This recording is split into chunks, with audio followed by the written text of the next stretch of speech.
Hello, my name is Cyvolf, and I'm doing another theory video. This time I'm making a more concise version of one of my older theories where I basically explained what Game Canon Remnant is, and we're going to be going into stuff like the Fazbear Frights books and stuff like that to explain why Game Canon Remnant is separate from the original Silver Eyes trilogy Remnant, and how Game Canon Remnant is indeed emotional charge as shown in Fazbear Frights. So before we even get into Fazbear Frights, I want to bring up a major discrepancy that I've never seen anyone ever bringing up. In the original trilogy, we learn that Remnant is molten possessed metal that William Afton would melt down. He would take possessed endoskeletons, melt them down, and then extract the molten possessed metal from it and inject it into things, but I never see anyone bringing up how this directly contradicts the game canon, where we outright learn that Game Canon Remnant is nullified at high heat. It's a major discrepancy that I never see anyone bringing up. So right off the bat, we can deduct that Game Canon Remnant is a separate thing from Book Canon Remnant, maybe with similar functions, but it's a separate thing. So in the Fazbear Frights book, 1:35 a.m., we learn of a scientist named Phineas who is experimenting with emotional charge. He explains that emotional charge is stored in random objects all around people, and that its emotional charge is generated by when a human is experiencing that particular emotion around a particular object. So, for example, a picture that you have a lot of happy memories with would get charged with happiness, and normal emotions like happiness, sadness, anger, etc., they don't have much power, but they have some power. But agony in particular is a very powerful emotion that is incredibly volatile and dangerous to be messing with, and you need very specific equipment to actually harness this emotional charge and extract it out of objects. And we know in Coming Home that there is a character who can see emotions as colors, and we also learn from other stories in the Fazbear Frights things that agony tends to take the form as some kind of black ooze. So what can emotional charge do? Well, we learn that objects that are charged by a lot of emotional charge alone, even though they're not possessed, they can have haunted behaviors, like moving around, stuff like that, and if an object that isn't haunted by a soul is still charged with enough agony, it can still become hostile even though it's not intelligent. The interesting thing, though, is that it's also responsible for actual possession with souls at the same time. An object that is charged with a lot of agony can become possessed and controllable by a human soul if a person were to die near it. And not only that, but emotional charge in general can be combined with AIs to make them more efficient, more intelligent, and just smarter all around without, without being possessed by an actual soul. It has three purposes. So, to summarize, its first purpose is being able to make things move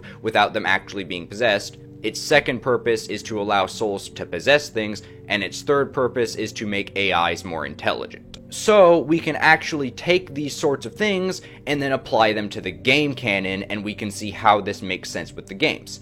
Number 1, hallucinations. The things about the paper pals moving. Endo 2 in FNAF 2. All the sorts of hallucinations of objects and posters moving that can be explained by emotional charge and agony. The tragedy from the murders that happened there charged objects in the building with this and allowed them to move and do all sorts of funky stuff without being possessed. This perfectly explains a lot of the hallucinations and Easter eggs we see throughout the games. And its second purpose of being able to allow souls to possess things, this explains Springtrap notably, and also sorts of other possessions and stuff that we see.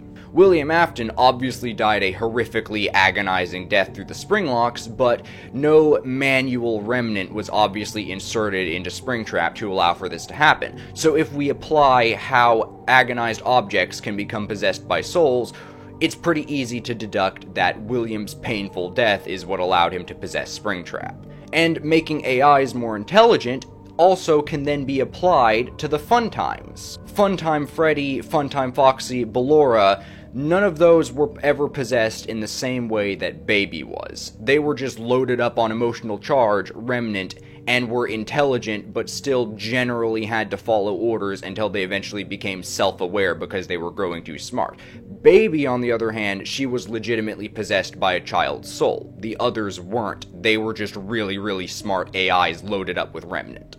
So now we can also apply some of the stuff we've learned about emotional charge and Remnant so far and use it with special delivery, because special delivery also has some clear-cut correlations to how emotional charge is described in the books. So what we know about how emotional charge appears is that a character in Coming Home can see it as colors, and Agony takes the form as a black ooze. In Special Delivery, we collect colorful Remnant orbs and then load our animatronics up on it without them being possessed by souls, and it makes them work better. That's literally emotional charge. That's what emotional charge does. And you collect it, obviously, from objects in your house. It's not coming from nowhere. Now, before someone says that you aren't collecting the Remnant from objects in your house in Special Delivery because you can, for example, take the game out into a field where there's no objects and still collect Remnant, keep in mind that you're supposed to play Special Delivery in your house even though you can take it anywhere,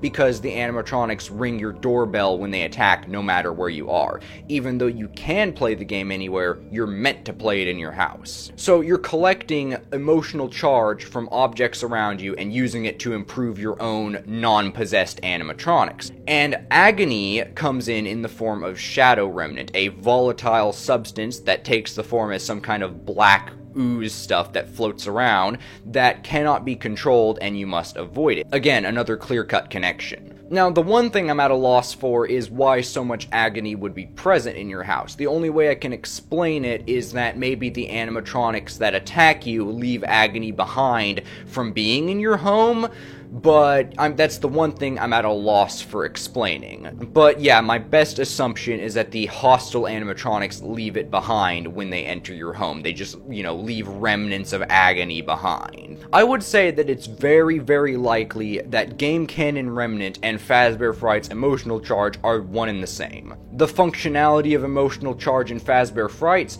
can easily be applied to many situations seen in the games, and the way it's collected, used, and shown in Special Delivery also lines back up with Fazbear Frights. And we know Game Canon Remnant is not molten metal because it directly contradicts confirmed information about it, and it's that it gets nullified at high heat, so it's not molten metal. Let me know your thoughts on this in the comments down below. I'd really love to see what you think.